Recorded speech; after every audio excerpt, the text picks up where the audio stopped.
concise, but fully expressive. These are two widely different aims. Whoever tries to combine both of them together finds himself like one caught between two women. He cannot maintain justice between them without finding himself constantly leaning towards one or the other. When he tries to economize with words, using only what is adequate, he must inevitably lose part of the meaning. He may try to express his meaning in general terms. If he is making an argument, he may say, "Believe this," or "Do not believe that." In description, he would confine himself to saying, "This is beautiful," and "That is ugly." If he is making a report, he would say, "This has taken place," and "That did not." When he makes a request, he says, "Do this," and "Do not do that." Alternatively, he may add some details, but will continue to be very cautious of saying more than he needs. Thus, he leaves out whatever he can, dispensing with preliminaries, and omitting those tools which raise expectation, adding emphasis, generating interest, and similarly essential elements of fine speech. Thus, what he comes up with is akin to a garment that is too short or too tight, or like a skeleton that has not been fleshed up. Sometimes the omission of a particle will considerably reduce the beauty of a sentence, leaving it too dry or too dull. It is often the case that an attempt to shorten a piece of writing will leave it too vague to understand. On the other hand, a person who tries to express his meaning fully, doing justice to its finer details as far as he understands or feels it, must allow himself sufficient space. He will not find economy of words serving his purpose. He feels the need to explain his thoughts fully. When he tries this, he will inevitably use an expansive style. He may take his time before he arrives at the conclusion he wants to make. You may begin to lose interest before you complete reading. Most men and women of letters of old and modern times often err on the side of saying more than they need in order to express their meaning.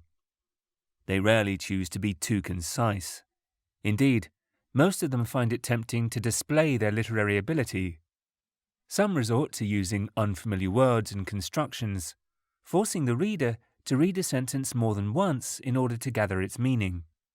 Thus, the extra words or expressions used make the meaning less clear. Others use too many words, thus making their style verbose, long-winded, or effusive. Or they make the reader stumble in his attempt to grasp the meaning because they use too many synonyms or analogous words. They think that by so doing, they make their meaning succinct, while in fact, they make it too thin. Perhaps the best among these is one whose writings could be reduced by half without losing anything of what he wishes to express. Hard as they try, people of fine literary talent rarely, if ever, achieve their target. The maximum they can achieve is a relative perfection, inasmuch as they can fathom or reflect a moment of inspiration. To express a certain idea fully and perfectly, without falling short in one or more aspects of it, or adding something that does not really belong to it, allowing no room for suggesting anything new, is something no one who has attempted fine literary expression will ever claim for himself, let alone for others. If he were to review what he has written, time after time, he would inevitably find something to modify, or an omission to be redressed, or some thought to be brought forward or taken backward in order to make it flow better. If he were to review it 70 times, as the pre-Islamic Arab poet Zuhair ibn Abi Sulma used to review his poems, which he called the Annuals, he would have something to change every time. The more refined he is, the less satisfied with his product he will be. He will always feel that he is short of the ideal to which he aspires. He is like the one described in a Quranic analogy, stretching out his hand to the water in hope that it will reach his mouth, but it will never reach it. Chapter 13, verse 24. This is what he may feel about his own product. But what will his critics and competitors say? We should remember here that in all this he is striving to achieve one aim. What will be the result if he tries to achieve the other end at the same time, putting his wealth of meaning in the most concise of forms. How can he achieve both ends when he is a prisoner of his human nature that cannot get nearer to one end of the road unless it goes further away from the other? If we find that someone has managed to achieve both ends in 1 or 2 sentences, we need to consider carefully what he says thereafter, for it is inevitable that he will soon tire himself out. His powerful style will give way, and his bright style will soon lose its shine. He will achieve that great height only occasionally, just like we find a piece of precious metal in a great heap of rock. When you consider what such a writer has written, you will say to different parts of it, "This is good, and this is superior, but that is the finest piece." Let us ask any literary critic of recognized high standing, have you ever come across a poem or a piece of literary prose with clear meaning, concise expression, and fine construction throughout? We will find them all unanimous that even the finest of poets achieve real excellence in only a few lines within a few poems.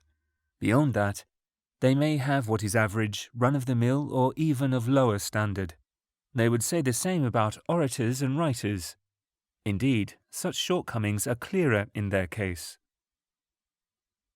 If you wish to see how these two qualities of precision and concise construction go hand in perfect measure throughout a piece of work, you only need look anywhere you wish in the Quran.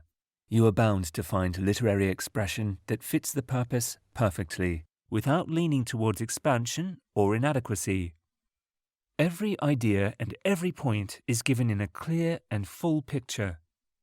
It is clear in the sense that it has no trace of anything alien to it. It is also full, omitting nothing of its essential elements or complementary requisites.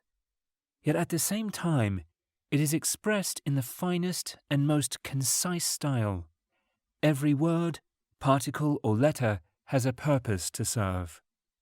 The place of every word in every sentence and the position of every sentence in a verse are carefully selected so as to produce the finest meaning, flowing from one idea to the next.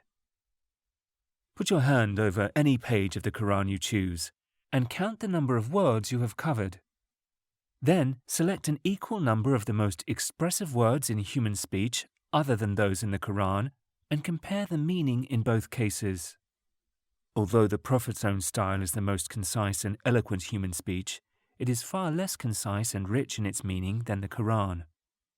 Consider then how many words you may delete or replace in this second passage without loss of meaning, and consider if you can do the same with the Quran. The fact is, as stated by Ibn Atiyah, a famous Arab literary critic, that if we were to screen the whole Arabic language in search of a word to replace one word of the Quran expressing the meaning equally, let alone more fully, we will find none. It is aptly described by God Himself. This is a scripture with verses which have been set out with perfection and then expounded in detail, bestowed on you by Him who is wise, all aware. Chapter 11, verse 1.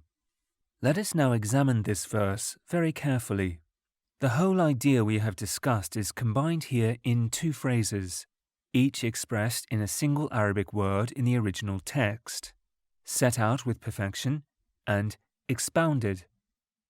This is a most apt description of the Quranic style. It is perfected by the one who is wise and who leaves no defect in what he produces.